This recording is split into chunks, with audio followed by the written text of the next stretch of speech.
Hello, this is Lorraine Appleyard here, and welcome to this edition of Soul Light Solutions. We sometimes hear in the spiritual jargon about creating our reality, and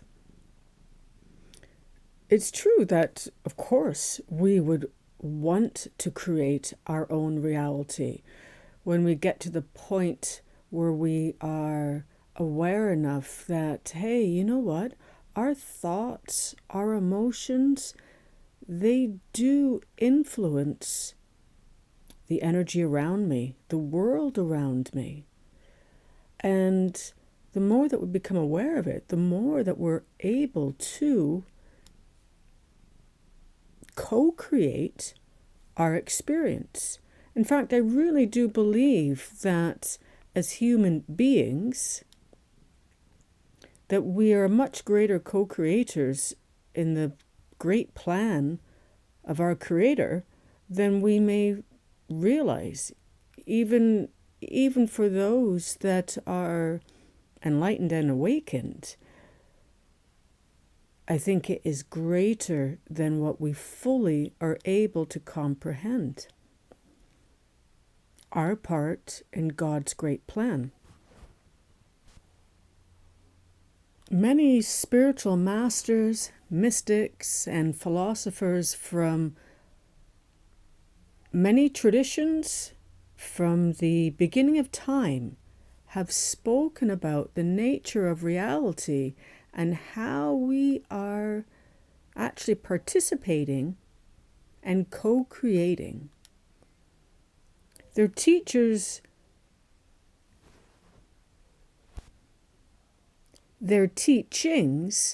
often converge on the idea that our thoughts, emotions, beliefs, and energy shape our experience of life.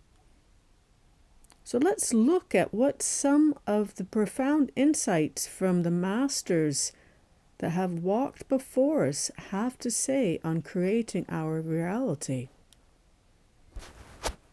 The great Buddha said, "We are what we think. All that we are arises with our thoughts. With our thoughts, we make the world." The Buddha taught us that our perception and karma, which is the law of cause and effect, play a role in shaping our experience. The way that we think and the way that we respond determines the quality of our reality. And we can think about that for a moment, right? Of course, the way that we respond determines our reality. It is the nature of law and effect, how we respond.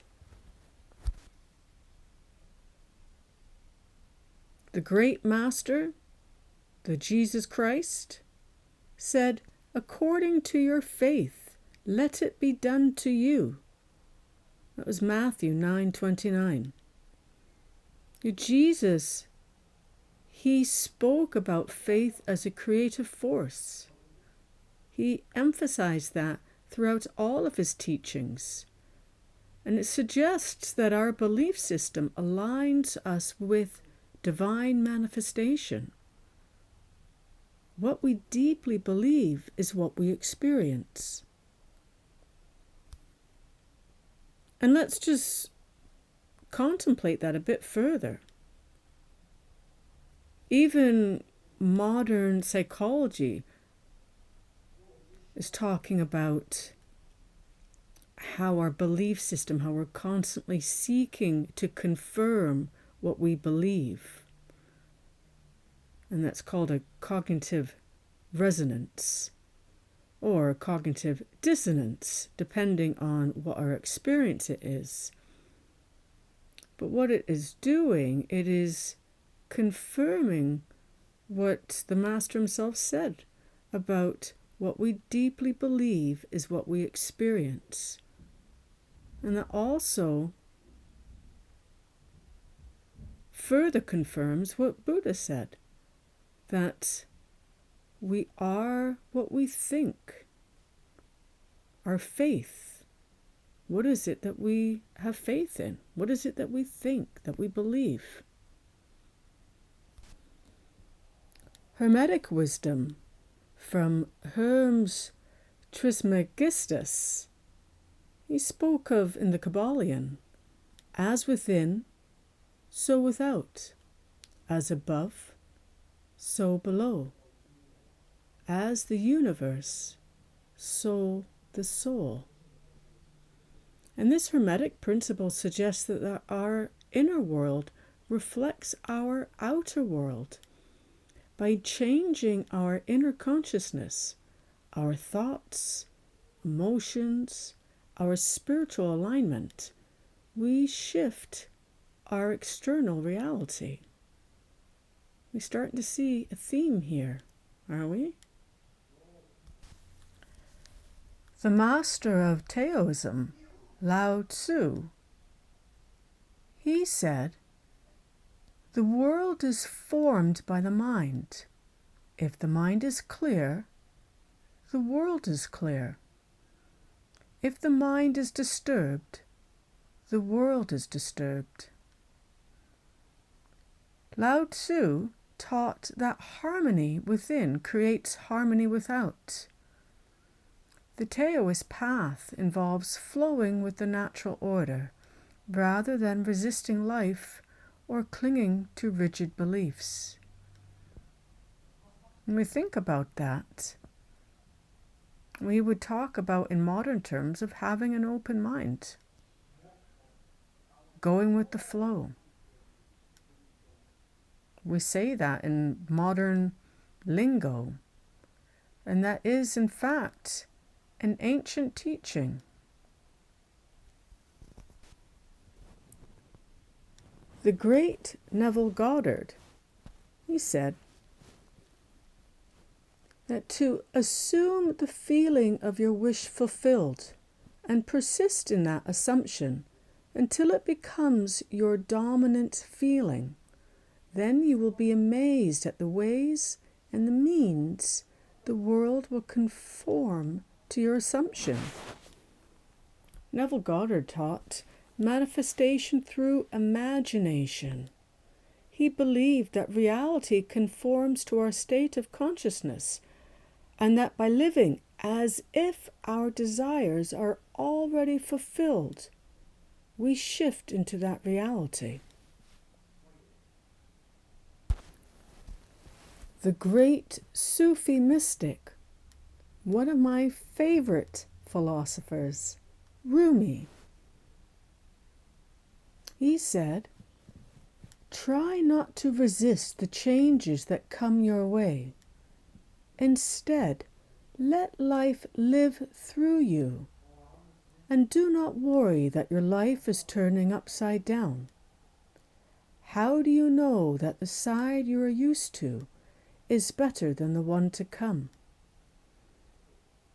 Rumi's wisdom suggests that reality is fluid and shaped by surrender and trust. Instead of clinging to the past or living in fear, we must flow with divine intelligence. The great yogi, Paramasana Yogananda, he said in the autobiography of a yogi, "Your thoughts, your consciousness, your inner perception create the world in which you live." He emphasized conscious energy shaping reality. By elevating our thoughts, emotions, and meditative awareness, we magnetize the life that we desire. And that sounds like a lot of our current way of lingo, a lot of the current way of speaking in neo-spirituality, that we magnetize the life we desire. And the lovely Deepak Chopra, he says that you must find a place inside yourself where nothing is impossible. Chopra teaches that consciousness is the foundation of reality. He suggests that by mastering intention, mindfulness, and alignment with higher energy, we're able to create limitless possibilities. And the Dalai Lama, he says, the mind is like a parachute. It works best when it is open. If we create more happiness inside, we create more happiness outside. The Dalai Lama emphasizes inner transformation as the key to reality. If we cultivate peace, kindness, and wisdom, our external world will also reflect those qualities. And Dr. Joe Dispenza, he says that your personality creates your personal reality.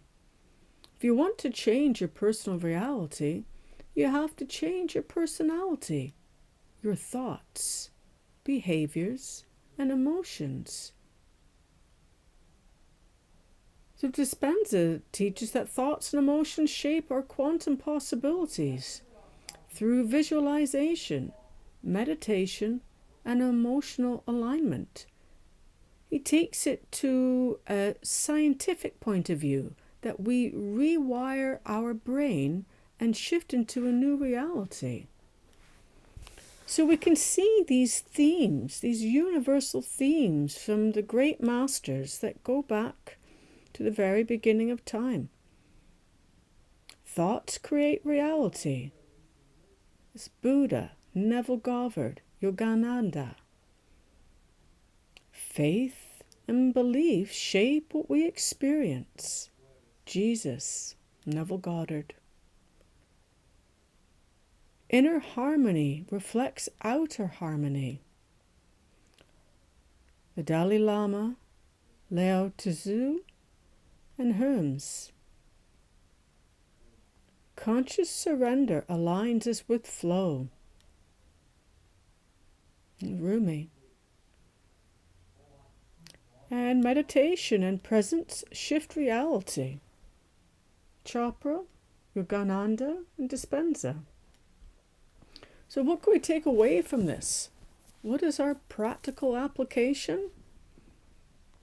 Watch your thoughts. What you focus on expands.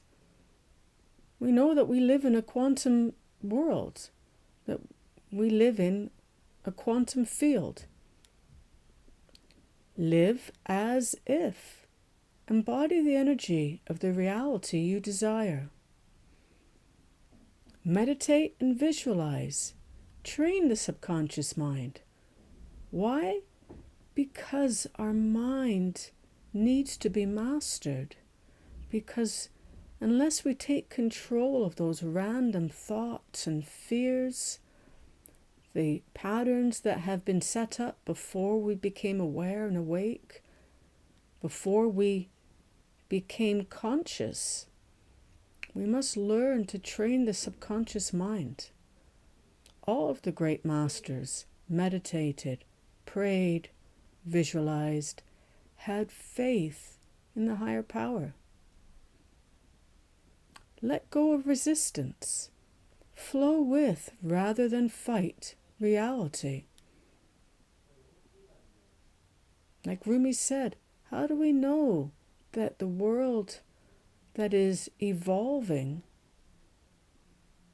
is not better than the one that we are losing? Express gratitude, even if you don't know what gratitude you're expressing for. It aligns you with the frequency of abundance. So even though you may be at this point in time experiencing some change, experiencing some uncertainty, work with these thoughts with these ways to live. Work with expressing gratitude, even though you may be working with releasing fear and uncertainty. For as you express gratitude, it will align your frequency with that of abundance, and you will fall forward instead of falling back. My name is Lorraine Appleyard, and I thank you very much for listening. I hope that you've enjoyed my discussion on co-creating your reality. Please do leave a comment down below and like and share. I look forward to reading your comments, and I wish you very many blessings. And may you walk with spirit. Bye for now.